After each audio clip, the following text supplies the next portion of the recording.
Bonjour, c'est Nikita Bellucci, j'ai 28 ans, je suis ancienne ardeuse et je vais vous parler du harcèlement que je subis au quotidien dû à mon ancien métier. Est-ce que vous pouvez nous raconter un peu votre parcours ? Alors je me suis lancée dans l'UX en 2011, j'ai regardé une scène et j'ai fantasmé sur un acteur. Je me suis dit pourquoi pas faire une scène et j'y suis restée 6 ans quoi. Depuis 2 ans, vous avez arrêté. Qu'est-ce qui vous a fait arrêter ? Tout simplement une envie de changer de métier. Je me suis dit bon ça va, j'ai fait le tour et je me suis sentie prête d'arrêter. C'est quoi aujourd'hui être une ancienne actrice porno ? C'est quoi l'image qu'on traîne et qu'on a ? C'est, on va dire qu'il manque plus que le bûcher, quoi. On est complètement exclus de la société. Quand j'habitais en province, je sortais dans la rue, j'étais insultée. Je partais faire mes courses, 5 mecs dans une bagnole qui me disaient « Nikita, je veux te faire ci, je veux te faire ça ». Voilà, donc c'est très très violent, je le dénonce et le problème c'est que tout le monde s'en fout. On a un peu l'impression qu'avec Balance ton porc, avec l'affaire Weinstein, le harcèlement a été condamné un peu partout. Sauf dans un secteur où ça semble accepté par tout le monde, c'est le porno. Vous êtes harcelé aujourd'hui. Oui, je suis harcelée tout le temps. Ça fait des années que je le dénonce. On nous harcèle sur les réseaux sociaux. Moi, je reçois des menaces de mort, des insultes. On me dit « je te souhaite d'avoir le cancer du sein ». J'ai reçu dernièrement « j'aimerais te balancer de l'acide sur le visage pour savoir dans quoi tu vas te reconvertir plus tard quand tu pourras plus vendre ton corps ». Le problème, c'est que nous, on est amenés à se battre toutes seules. Et il n'y a pas de soutien, et psychologiquement, c'est ultra violent.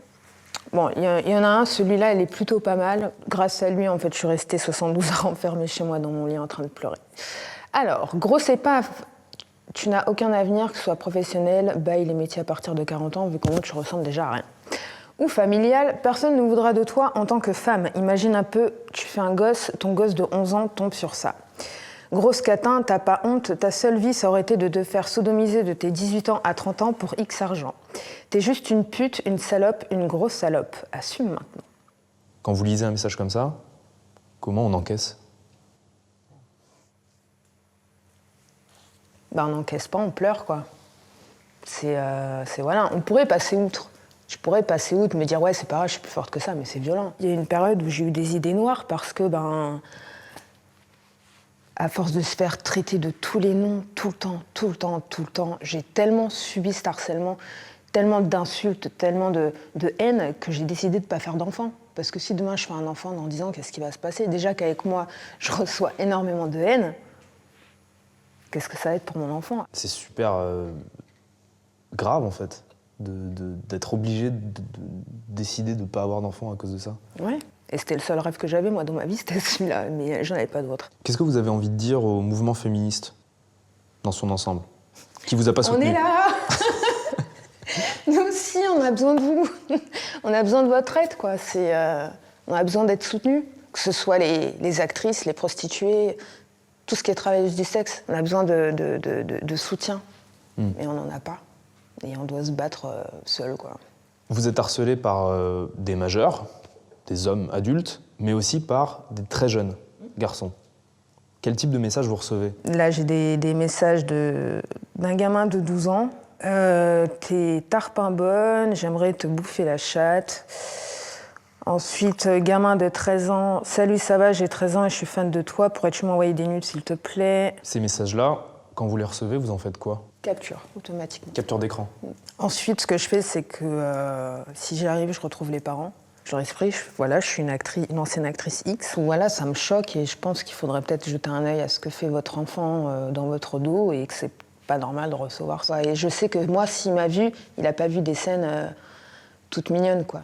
Ça aurait dû être fait avant, mais c'est encore le bon moment pour expliquer à son enfant, voilà, c'est une fiction, c'est fait par des adultes pour des adultes, ce n'est pas de ton âge, ce n'est pas ça la sexualité. Parce que voilà, le jour où il va passer...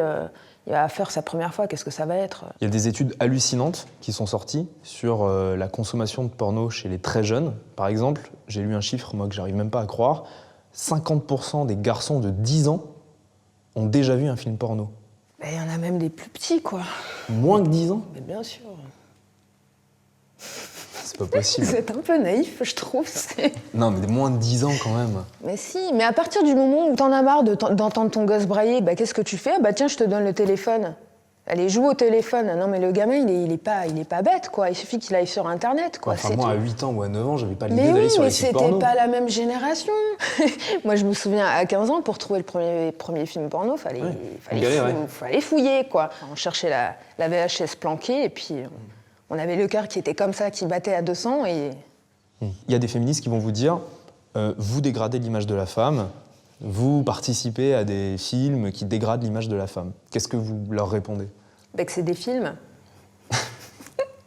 C'est de la fiction, non mais ça peut paraître con, mais c'est de la fiction. Je vois pas en quoi je dégrade l'image de la femme, je fais quand même ce que je veux de mon corps, une fois de plus. Quand on rentre sur un set, on se met d'accord avec les acteurs. Toutes les scènes que j'ai pu faire, j'ai jamais fait ça dans ma vie privée. Et si mon copain me dit demain on fait ça, ce que t'as fait dans tes scènes, mais je le largue, quoi. C'est pas possible. Ça reste du cinéma, une performance. Et malheureusement, il n'y a pas assez de communication là-dessus, et du coup, bah voilà, tout le monde, les petits mélangent tout, quoi. Et du coup, ce qu'il faudrait pas mettre au début des films, ceci est une fiction. Non, mais j'avais pensé. Non, mais ça paraît bête, mais ceci n'est pas la vraie vie, c'est pas comme ça qu'on fait l'amour. À force de le lire au début de la scène, ça va finir par rentrer. Et alors, qu'est-ce qu'il faut faire pour que ces gamins-là, ils aient pas accès aux films dans lesquels vous avez tourné, aux films qui vont être tournés dans les années à venir? Comment on contrôle ça? Moi, j'avais pour idée de faire rentrer tout de suite son numéro de carte bleue, ou partir dans l'extrême, mais ça se fera jamais parce que le droit à l'anonymat. Numéro de carte d'identité. Mais personne ne le fera parce que ça va faire perdre énormément d'argent. C'est-à-dire que les sites, ils savent pertinemment qu'il y a beaucoup de gens de moins de 18 ans et ils veulent pas perdre ce trafic-là? C'est ce que vous dites? Je pense. Selon vous, c'est quoi l'âge idéal pour voir son premier porno? L'âge idéal, c'est à partir du moment où je pense que dans ta tête, tu arrives à savoir faire la différence entre un film et la réalité et que ça ne te perturbe pas. Avec tout ce qui s'est passé, avec ce que vous nous dites, si on revenait à 2011, quand vous avez commencé votre carrière dans le X, est-ce que vous le referiez? Je le referais et avec plus de fierté, on va dire, dans le sens où j'emmerde tout le monde, quoi.